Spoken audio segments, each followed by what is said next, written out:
বিদেশি কচ্ছপ। কোন দোকান থেকে? ফুল মার্কেটে। ফুল মার্কেট কোথায় কোথায়? মাছ বেছে না যে গাপ্পি মাছটা। কোন জায়গায়? ও ফুল মার্কেটে। আচ্ছা আচ্ছা, ঘটনা হয়েছে কি, মনে করো আগে আমাদের এই তোমাদের এখানে একটা বিল আছে জানো, বাইশখালী বিল আছে। এই বিলে আগে প্রচুর ছিল, এখন আমরা গবেষণা করেছি এটা নিয়ে।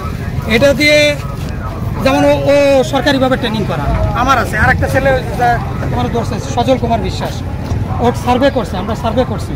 এই বাইশখালী বিলে আগে ছিল, এখন নেই, এটা বিলুপ্ত হয়ে গেছে।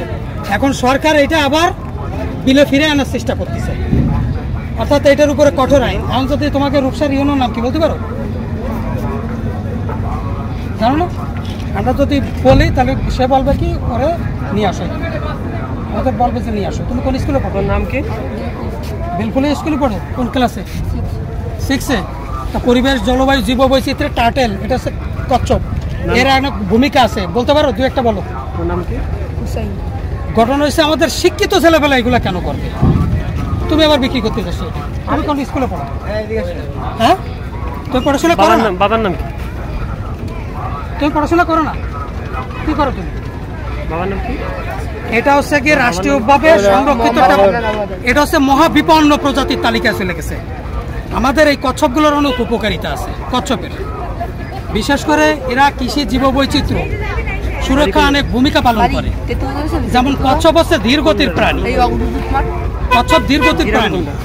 বন্যপ্রাণী সংরক্ষণ আইন 2012 অনুযায়ী এটা ক্রয় বিক্রয়, খাওয়া, ধরা, পোষা দণ্ডনীয় অপরাধ, 2 লক্ষ টাকা জরিমানা আর 6 মাসের সশ্রম কারাদণ্ড। একই অপরাধ যদি তুমি দ্বিতীয়বার করো তাহলে তোমার 5 বছরের কারাদণ্ড এবং আবার উভয়দণ্ড দণ্ডিত হওয়ার বিধান রয়েছে। ঠিক আছে? বন্যপ্রাণী, আচ্ছা লিফলেটটা দাও দিই, এই বন্যপ্রাণী সংরক্ষণ আইনের একটা ঘটনা হচ্ছে, এটা হচ্ছে কি বন্যপ্রাণী সংরক্ষণ আইনে, এটা হচ্ছে সংরক্ষিত প্রাণী, এটা বিলুপ্ত হয়ে গেছে আমাদের দেশ থেকে। ঠিক আছে?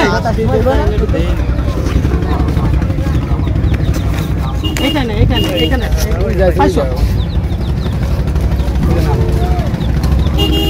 এটা কচ্ছপ আছে। আচ্ছা আটকাইছো, দেখেন তো বাইরে এটা কচ্ছপ আছে কিনা। এখানে সাপের ছবি আছে, কচ্ছপের ছবি আছে। তাই এখানে নানা প্রকার ক্ষতিকর কীটপতঙ্গ খেয়ে পরিবেশের ভারসাম্য সুরক্ষায় গুরুত্বপূর্ণ ভূমিকা পালন করে। কচ্ছপ একটা সরীসৃপ, বিশেষ করে পরিবেশ দূষণমুক্ত রাখে, খাদ্য শৃঙ্খলের ধারাবাহিকতা রক্ষা করে, উদ্ভিদ ও প্রাণী জগতের বাস্তুতন্ত্র সম্পূরকতা বজায় রাখে। এটা হচ্ছে বাংলাদেশ সরকারের বন বিভাগের, এটা বুঝতে পারছেন? এটা বন বিভাগের, তার মানে কচ্ছপ একটা সংরক্ষিত প্রাণী। এখন সরকারি সম্পদ কি কি কও? এটা কি একটা সরকারি না? এই যে এটা তুমি বিক্রি করে দিতে পারো, আছে বিধানে আছে? নাই। তাহলে এটা কচ্ছপ কি সরকারি? রাষ্ট্রীয় সম্পদ। এটা তোমার বিক্রি করার অধিকার তোমার নাই। তোমার যেমন কিনা অপরাধ, তুমি যদি বলো আমি পাইছি আলাদা বিষয়, তুমি যদি বলো কিনেছি তুমি একটা অপরাধ করেছো, বিক্রি করবা সেটা আর একটা অপরাধ। ভাই, রাষ্ট্রীয় সম্পদ বিক্রি করার অধিকার কারো আছে? তাহলে এটা একটা রাষ্ট্রীয় সম্পদ। এই দেখেন, এটা হচ্ছে বন্যপ্রাণী সংরক্ষণ আইন 2012 অনুযায়ী বিভিন্ন প্রকার ও বিভিন্ন জাতের বা তাদের জীবনচক্র বৃদ্ধির বিভিন্ন পর্যায় সমূহ যাদের উৎস বন্যপ্রাণী হিসেবে বিবেচিত থাকে 4 ভাবে